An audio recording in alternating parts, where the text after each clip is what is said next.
Good day, everyone. So this will be the recording of our lesson since we have time constraint due to several activities.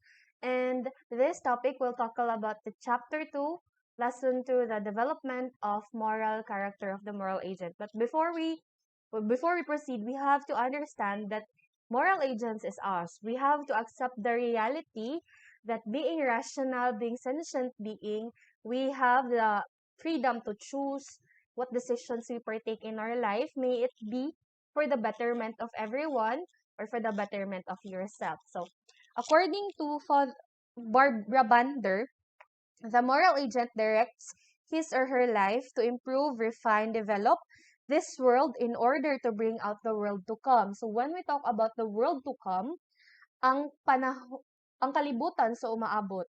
So, what would be your contribution to it?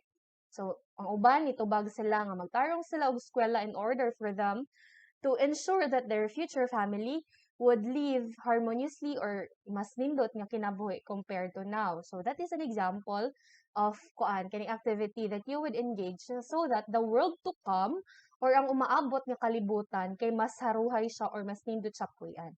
Okay, so at the end of this video, in order for me to check the attendance, so kinahanglan mag-leave mo comments atong classroom, okay? So, to start, again, our topic would tackle about the development of the moral character of the moral agent. So, learning outcomes, state defining moments in your moral information, and explain the relationship between moral acts and moral character. So, when we talk about defining moment, these are moments that has significantly changed your life or these are the moments that again significantly changed your life. So may it be the decisions that you committed wherein niabot na kaani nga estado sa imong kinabuhi karon. Kay di ba? We we have a lot or we take a lot of decisions. Dili lang may even unsa tong kaunon or unsa tong kuhaon nga kurso. So a lot of things nga nahitabo sa atong kinabuhi karon kay resulta siya sa atong mga decisions nga gibuhat before. Okay? So, kung naa ka sa nindot nga estado karon, kung feeling nimo kay murag light lagi ang mood, murag light lagi ang tanan. So, it's because of your decisions that you made before. So, kung relax ra ka karon tungod kay gibuhat na nimo imong activities nga kinahanglan nimong buhaton, so part na siya sa imong decision nga gibuhat. Okay? So, you make a lot of decisions every day. Sa defining moment ni Saint Paul, I know you are familiar with him because he is very known in the Bible and the Gospels. In a Christian perspective, kuan siya kaning, ang iyahang conversion, dako kaayo og kuan, kaning gidala, nga kuan sa to, aka na bitaw teaching. Okay, imagine, he would persecute the followers of Christ, but then again, nahimo hinuon siya nga follower ni Christ. And what was his defining moment? It was when he entered Damascus. Kato betang time nga iyang sundon or iyang pamatyon og tiwas tong mga followers ni Christ kay he was known to be that person nga kung kinsa tong go-follow ni Christ, iyang pamatyon, i-persecute niya together with his army. And then when he entered Damascus na mura og naay blinding light nga nakakos nga nambuta iyang mata or di na siya kakita. And then gipangutan na siya nga, why do you persecute me? Nganong imo man kung kuanon kanang imo mga daoton ang akong mga followers. Dayon siya. I am Jesus whom you are persecuting, but rise and enter the city, and you will be told what you are to do. So this is found in the Acts of the Apostles chapter 9. So the whole story of Saint Paul na makita dito. So that was his defining moment that katong murag na realize niya nga, wow, the presence or the lordship of Christ is true. Tungod adto nga panghitabo, no? So then naatoy another character na pod in the Bible that helped him nga kaning makakita siya, murag gihil bitaw siya nga murag nadawat na niya he accepted Christ. So that was his defining moment. Kita pod sa atong kinabuhi na po a lot of defining moments nga makaingon ka nga kini nga decision ako i-partake or kini nga journey akong i-follow. It's because murag nalamdagan ko.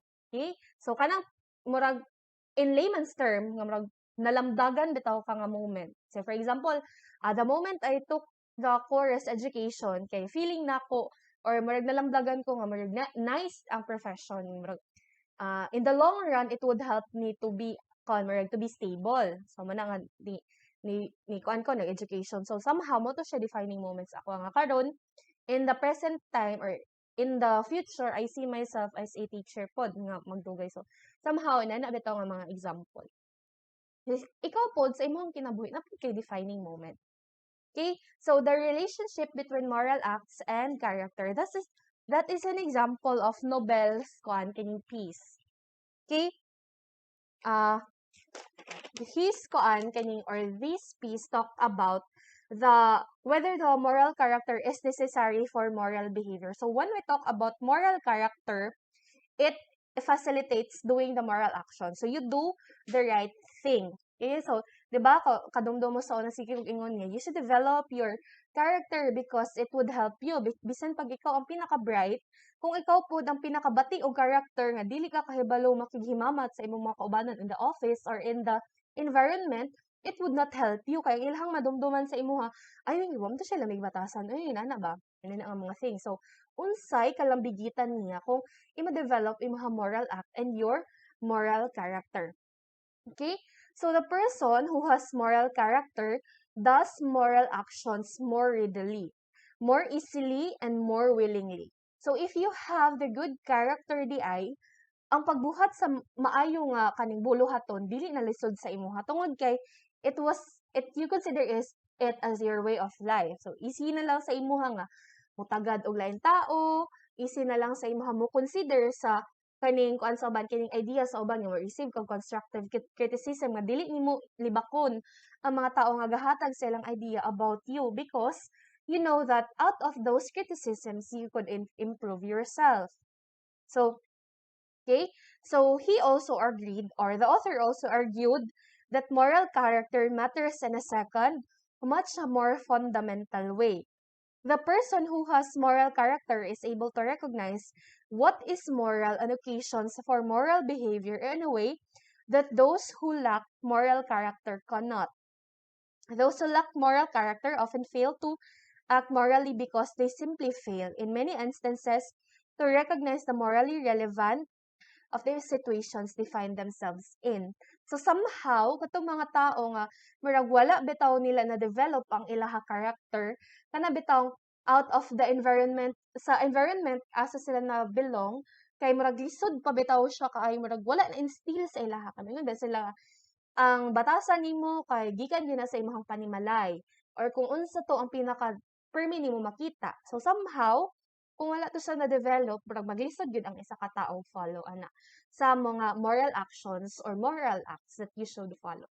So again, let me remind everyone the quotation from Lao Tzu. Watch your thoughts, they become your words. Watch your words, they become your actions. Watch your actions, they become your habits. Watch your habits, they become your character. And watch your character because they become your destiny. So again, reminding everyone that our thoughts matter. What we think when we are alone, somehow, kaning mag-develop siya or gahatag siya dako nga kuan bitaw factor on who we are. Kay kana bitaw during our alone moments or our idle times, daghan og dagan-dagan sa tong utok ana. Bad things, good things, kinana, no? So, kana kita, i-practice nato na nga, kana bitaw, ma-tailor nato kung unsay atong huna-huna, ma-tailor nato kung unsay atong activities in mind. Not physically, but mindfully. So, being a 21st century learner, we should learn or you should learn to be a creative thinker. Okay? So, for the question, what do you consider as your defining moment? Kindly comment it in the Google Classroom. Thank you very much for listening and I hope you learned something from this discussion.